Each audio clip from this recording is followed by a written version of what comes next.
गुरुजी ने कहा कि कोई भी पुरुष तेरे पास सूर्य अस्त के बाद यदि आ जाए तो उसे तू अपना पति मानकर उसकी सेवा करना, उसे भगवान मानकर सेवा करना, तेरा उद्धार हो जाएगा। वैश्या बोली ये ठीक है। अब सूर्य अस्त होने के बाद जो भी पुरुष आता, वैश्या उसे अपना पति मानती, उसकी सेवा करती, सत्कार करती, आदर करती, खिलाती पिलाती, चरण दबाती। एक स्त्री जो करती थी अपने पति के लिए, वो सारा कुछ करती वैश्या उस पुरुष के लिए। उसने चूंकि गुरु के वचनों पर विश्वास किया था, जो भी पुरुष, वो दिन में सूर्य अस्त होने के बाद जो पुरुष आता उसे अपना परमेश्वर मानती, पति मानती, भगवान मानती। चूंकि गुरु के वचनों पर विश्वास किया था तो भगवान को तो मिलना ही था। एक दिन भगवान उसके घर ना पुरुष के रूप में आ गए, उस वैश्या के घर। साधारण पुरुष। जब भगवान आए तो उसने भगवान के साथ भी वही व्यवहार किया, चरण धुलाना, भोजन कराना, जल पिलाना, पांव दबाना। भगवान बोले ठीक। पर भगवान तो बड़े नाटकी है ना, नटखट हैं। भगवान ने सुबह 4 बजे होते ही भगवान बोले मेरे सिर पे दर्द है, सर फटा जा रहा। पत्नी बोली, वैश्या बोली क्या हुआ, मैं अभी वैद्य को बुलाता हूं। भगवान बोले अब तुम मत जाओ, अब तो हम तुम्हारे बिना रहेंगे नहीं।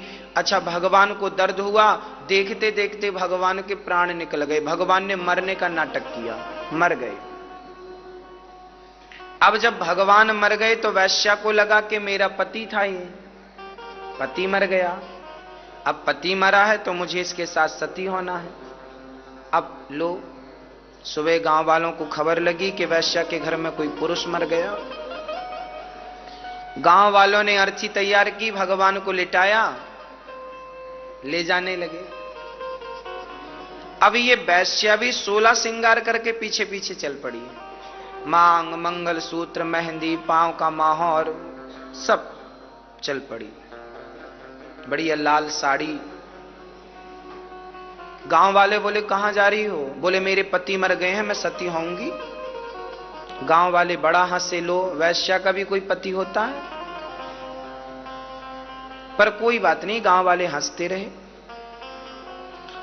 ये जाकर चिता पर बैठ गई, उसके पति चिता पर लेटे तो ये जाकर बैठ गई और बोली खबरदार कोई आग मत लगाना। इसने अपने पति का सिर अपनी गोद पे रखा और गंडकी भगवान से प्रार्थना करने लगी कि हे प्रभु, मैंने गुरु वचनों पर विश्वास किया है, तब से लेकर आज तक यदि मैंने अपने पति के सिवा किसी भी पुरुष को ना देखा हो तो आग लग जाए। आग लग गई। जब आग लगी तो भगवान ने एक आंख खोली, देखा कि ये क्या कर रही है। वो बैठी आंख बंद करके। चिता की आग भयंकर हुई, जलने लगी, उसका शरीर जलने लगा। अब भगवान ने देखा भागी तो नहीं भागी, बैठी। देखते देखते उसका शरीर जलने लगा। भगवान समझ गए कि ये कच्ची नहीं है, पक्की है। तब भगवान प्रकट हो गए, देवी मैं तेरी परीक्षा ले रहा था, तू पक्की है, तू पास हो गई। आग बुझ गई, वैश्या का शरीर ज्यों का त्यों स्वस्थ हो गया। भगवान ने कहा बेटी वरदान मांग, तू क्या चाहती है? गंडकी बोली भगवान यदि देना ही है तो आज मैं दुनिया में इतनी खुश हूं। कब खुशी मिली? बोले जब आपका सिर मेरी गोद में था। आज मैं आपसे वचन चाहती हूं, वरदान चाहती हूं, यदि देना है तो आपका सिर जैसे अभी मेरी गोद में था वैसे ही आप सदा सदा के लिए मेरी गोद में रहें, यही मेरी प्रार्थना है। ये कहती है और वैश्या की आंखों से, गंडकी की आंखों से आंसू निकलते हैं। वह गंडकी भगवान के प्रेम में, अपने पति के प्रेम में पति कौन थे? भगवान। उस टाइम वो अपने भगवान का दर्शन किया। भगवान के दर्शन करने के बाद वो इतनी द्रवीभूत हो गई कि उसका शरीर पानी बन गया और वो पानी वहीं से बहने लगा। तो वही नदी गंडकी नदी हो गई और वही भगवान बोले कि मैं अब सदा शालिग्राम बनकर तेरी गोद में रहूंगा। तो वह नारायण शालिग्राम बन के उसकी गोद में चली गई। ये गंडकी नदी का इतिहास है। गंडकी नदी तब से शालिग्राम भगवान। अच्छा, भगवान को शालिग्राम किसने बनाया? वो तुलसी ने बनाया था, वो वृंदा ने बनाया था। वृंदा ने बनाया तो था, पर वो शालिग्राम रहेंगे कहां, ये डिसाइड गंडकी ने किया था कि आप अब मेरे पास रहेंगे, मेरी गोद में रहेंगे। जालंधर को मार दिया था ना भगवान ने, उसका सतीत्व भंग किया था। उसने श्राप दे दिया था तुम पत्थर के हो जाओ। बाद में फिर वो तुलसी बन गई और तुलसी के श्राप से भगवान शालिग्राम बने थे। उसी गंडकी के तट पर भरत जी माला जप रहे हैं, नारायण नारायण नारायण नारायण नारायण नारायण नारायण नारायण, माला जप रहे हैं मस्त। तभी एक दिन भरत जी गंडकी स्नान करके लौट रहे थे। उन्होंने देखा कि एक मृगी पानी पी रही थी। शेर ने दहाड़ लगाई। वो मृगी गर्भवती थी, उसका टाइम पूरा चल रहा था, प्रसव होने वाला था, पानी पी रही थी। शेर ने दहाड़ लगाई, मृगी डर गई। वो छलांग लगाती है पानी में और जैसे ही छलांग लगाई उसका प्रसव पानी में हो गया, बच्चा हो गया, पानी में बहने लगा। मृगी बेचारी तड़प तड़प के मर गई, पर मृगी का बच्चा बह रहा था। भरत जी को लगा ये भी मर जाएगा, तो भरत जी बचा के अपनी कुटिया पे ले आए। अब भरत जी महाराज उस मृग को घास खिलाएं, आग के पास बिठाएं, उसको सिर्फ शरीर पे हाथ फेरें, उसको प्यार करें, उसको साथ में घुमाने ले जाएं, साथ में नदी पे लाएं तो नहलाएं घिस घिस के। अब भजन का जितना भी समय था वो मृग की सेवा में लगने लगा। घर छोड़े थे कि भगवान का भजन करेंगे, पर भगवान का भजन हुआ नहीं, मृग का भजन चालू हो गया। मेरा मृग मेरा मृग मेरा मृग मृग मृग। अभी नारायण नारायण जप रहे थे, अब मृग मृग जपने लगे। परिणाम क्या हुआ? भरत जी महाराज ने आखिरी वक्त जब उनकी मृत्यु आई तो मृग को देखते देखते भरत जी ने प्राण त्याग दिए। अब यमराज जी पकड़ के ले गए, यमदूत। हिसाब किताब किया इनका तो पता चला ये मृग का चिंतन करते करते आए हैं, इसलिए अब इन्हें मृग बना के भेजो। भारत जैसा संत जिसका कल्याण होना था वो फिर वापस आ गए, मृग बन के आए। क्यों बन गए मृग? क्योंकि मरते समय चिंतन किसका किया था? मृग का। अंते यामति सागति।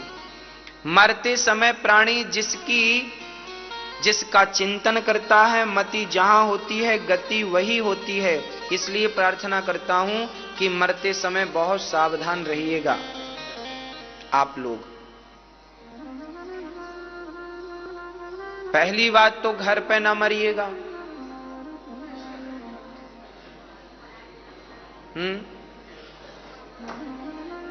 घर पे मरने के बड़े नुकसान हैं। घर पे ना मरिएगा।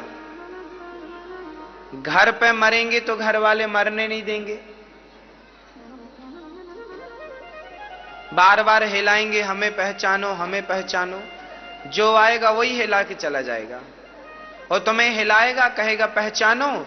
आपने पहचान लिया तो जाके खाना शुरू कर देगा। वो तो गए, आप तुम पहचानते रहो। और मर गए तो घंटे रोएगा, बाद में खिचड़ी खा के चला जाएगा।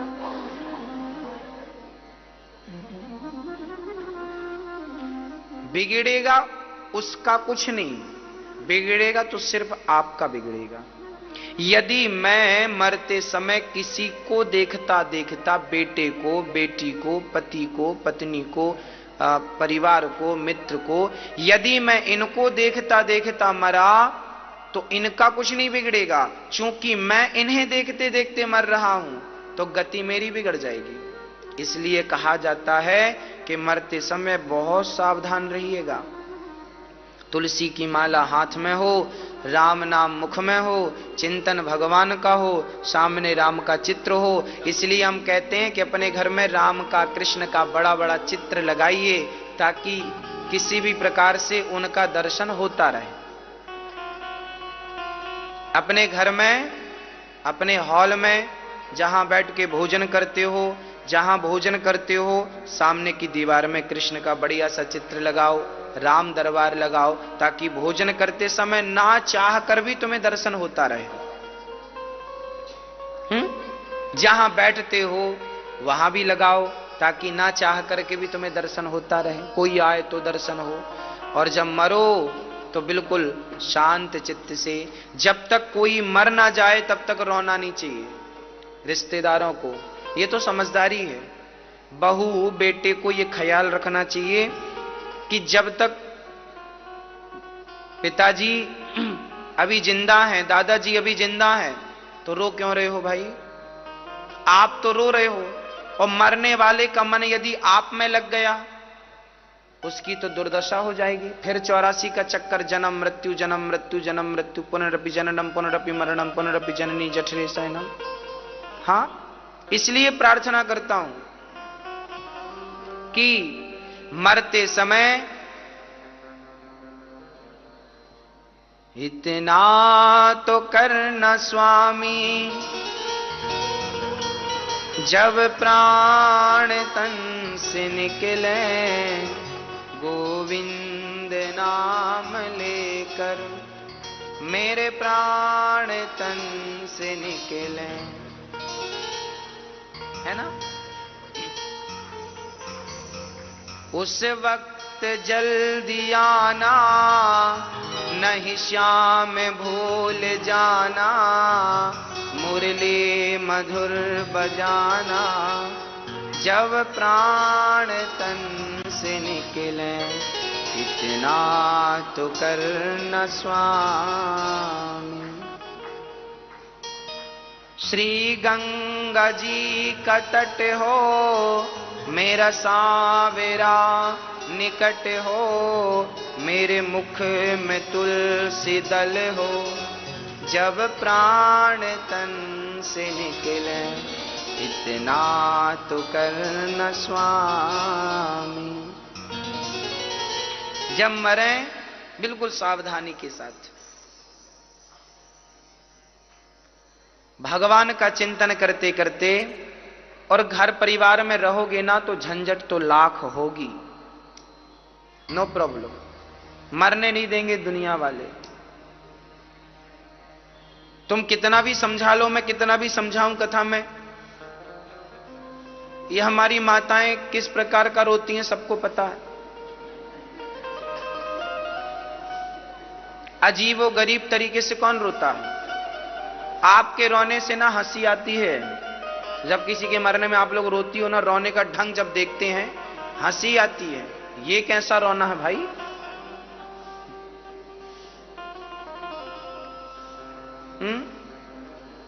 कई माताओं के तो कपड़े अस्त व्यस्त हो जाते हैं। जितना तुम रोने में डूब गई, इतना भजन में डूबी होती तो भगवान मिल जाते हैं।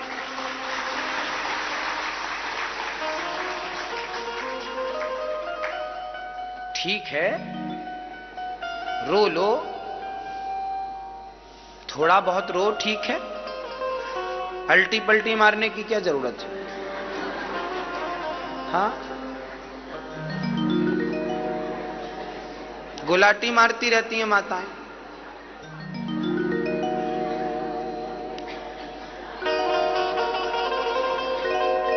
ठीक ठीक रोना अच्छा है, और रोने से भी क्या फायदा? रोने से मरने वाला जिंदा हो जाए तो रोने से कोई फायदा है? आप लोग वैसे तो बिना फायदे के कोई काम नहीं करते,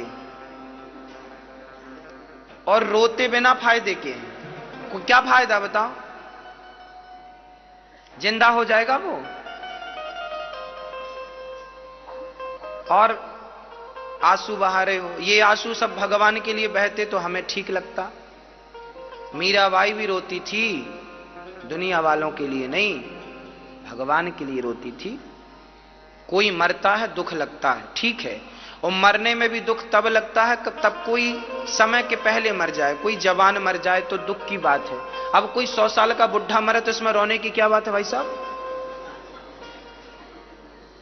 क्यों रोने की बात? जब तक जिंदा था भगवान उठा लो, अब मर गए तो रोने लगे। दोनों तरफ क्यों? मरना दुख नहीं है, मृत्यु एक उत्सव है। आप लोग समझते नहीं है, जो जिंदगी जीने में मजा है ना, यदि कर्म अच्छे करके मरोगे तो इससे ज्यादा मरने में मजा आएगा। मरना भी एक उत्सव है, मृत्यु एक उत्सव है। उत्सव की तरह होना चाहिए,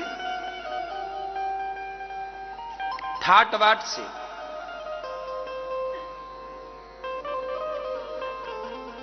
जो भगवान का चिंतन करते करते करते करते प्राण त्यागते हैं, निश्चित उनका कल्याण होता है। थोड़ा कम रोइए। जब कोई मरे तो गाय का गोबर से लीप के आंगन को उन्हें लिटाओ, हाथ में माला दो, सामने चित्र रखो और रोने की जगह कीर्तन करो, सीताराम सीताराम सीताराम सीताराम। जब मर जाए, राम का नाम उसके कानों में, कई बार ना मरने वाला आदमी बोल नहीं पाता क्योंकि बंद हो जाता है मुंह। मरते समय ना बहुत शरीर में दर्द होता है, श्वास लेना भी कठिन हो जाता है। मरने वाले आदमी से पूछो कि वो 2-3 मिनट जो प्राण निकलने के टाइम होता ना, 2-3 मिनट, वो जो 3 मिनट का जो दर्द है ना, वो 3 जन्म के बराबर लगता है। वो 3 मिनट दुख के। अच्छा, आपको पता है जब आपकी डिलीवरी होती है तो डिलीवरी तो 2-3 मिनट में ही हो जाती है, 5 मिनट लगता ज्यादा से ज्यादा। तो वो 5 मिनट जो हैं आपके कैसे गुजरते हैं बताओ? वो 5 मिनट सालों जैसे गुजरते कि नहीं? एक स्त्री को मां बनने में डिलीवरी के टाइम जितना कष्ट होता है, जन्मत मरत दुसह दुख होई, जितना दर्द मां को होता है ना डिलीवरी के टाइम, उस जितना दर्द मां को होता है, मां से कई गुना ज्यादा दर्द उस बच्चे को होता है जो बच्चा मां के गर्भ से बाहर आता है। अर्थात मुझे भी हुआ था, आपको भी हुआ था। और जितना दर्द जन्म के टाइम होता है, उससे कई गुना ज्यादा दर्द, पीड़ा मृत्यु के टाइम हर व्यक्ति को होती है, हर प्राणी को। जन्मत मरत दुसह दुख होई। आदमी चिल्लाता है, चीखता है, मरने वाला आदमी। कई बार मरते हुए आदमी ना चीखते हैं, चिल्लाते हैं, क्योंकि उन्हें यमराज यमदूत के प्रत्यक्ष दर्शन होने लगते हैं। फिर संसार में अंधकार छा जाता उनकी आंखों में। वो चिल्लाते हैं, चीखते हैं। कई बार ना मरने वाले के सामने आप बैठना, वो चीखता है, चिल्लाता है, डरता है, भागता है। सब दिखने लगा, उसकी पिक्चर चालू हो गई, जो जो किया सब सामने आने लगा। अभी यमराज गले में रस्सी डाल के यमदूत ले जाएंगे घसीटते हुए। यहां से 99,000 योजन की दूरी पे यम नगरी है। यमपुरी कहां है? यहां से 99,000 योजन की दूरी पर दक्षिण दिशा में यमपुरी है। वहां हमें घसीट कर ले जाते हैं। ले जाओ, चलो, तुम्हारे कर्मों का फल वहां मिलेगा, जो जो तुमने किया है। आप ये दुनिया में मस्त ना हो जाएं। ये दुनिया से भी अलग एक दुनिया और है। यहां तो अच्छा, एक होता है आपका घर, एक होता है आपका ऑफिस, कार्य क्षेत्र। कार्य क्षेत्र अलग होता है, फैक्ट्री अलग होती है, और घर अलग होता है। घर का वातावरण अलग होता है, फैक्ट्री का वातावरण अलग होता है। फैक्ट्री में कमाओ पैसे, और उसका मजा घर पे लो। ऐसे ही ये संसार कर्म क्षेत्र है, यहां कर्म करो करो करो, अच्छा बुरा, अच्छा जो तुम कर रहे हो सब करो, अच्छा करो या बुरा करो। पानी भी भरा है तुम्हारे सामने, दूध भी भरा है तुम्हारे सामने गिलास में, और शराब भी भरी है तुम्हारे सामने गिलास में। एक गिलास में शराब भरी है, एक गिलास में दूध भरा है। क्या पीना है क्या नहीं पीना वो आपका निर्णय, पी लो जो पीना है तुम्हें। सब कुछ यहां मिलेगा।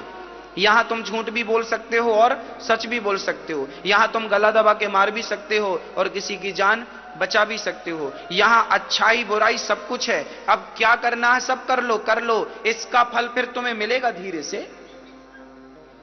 अभी तुम करते जाओ करते जाओ करते जाओ करते जाओ, नॉन स्टॉप करते जाओ, सब करो, फल मिलेगा। फिर जब वो मिलेगा तो फिर इसका हिसाब पूरा पूरा हो जाएगा। तो ये तुम्हारी कर्म भूमि है। ये क्या है? कर्म। यहां कर्म करना है तुम्हें, अच्छा या बुरा। अब अच्छा करना या बुरा वो तुम्हारी बुद्धि पर निर्भर है, आपके विवेक पर निर्भर है। सब करो, फिर यमदूत यहां से पकड़ के ले जाएंगे, तो यहां जो किया उसका परिणाम वहां मिल जाएगा। वो अलग दुनिया है, वो हिसाब किताब की दुनिया है। वहां फिर तुम कर्म है। अब तुम कहो कि महाराज थोड़ा सा समय दे दो, हम दान पुण्य कर लें, हमें थोड़ा पुण्य मिल जाए। आप देखते हैं ना खड़े होके, इसने इतना दान किया तो इसको इतने साल तक स्वर्ग, इतना सुख मिलेगा, और इसने इतना पाप किया तो इतना दुख। आप देखते हैं, आपको लगता राम राम, हमने क्यों नहीं पुण्य पुण्य किया, हमने क्यों नहीं अच्छा अच्छा किया। हा? अब थोड़ा सा समय मांगते हैं, भाई साहब थोड़ा सा यमदूत जी समय दे दो। यमदूत दिए छप्पड़ मारते, 100 साल दिया था, फिर समय मांग रहा है। चल अब भोग। यहां 28 प्रकार के नरक होते हैं। जैसा कर्म करते हैं वैसे नरक में डाल दिया जाता है। श्री भरत जी महाराज जैसा महान संत, महान ज्ञानी आज मृग बनकर इसलिए आ गया क्योंकि मरते समय उन्होंने मन को मृग में लगाया था।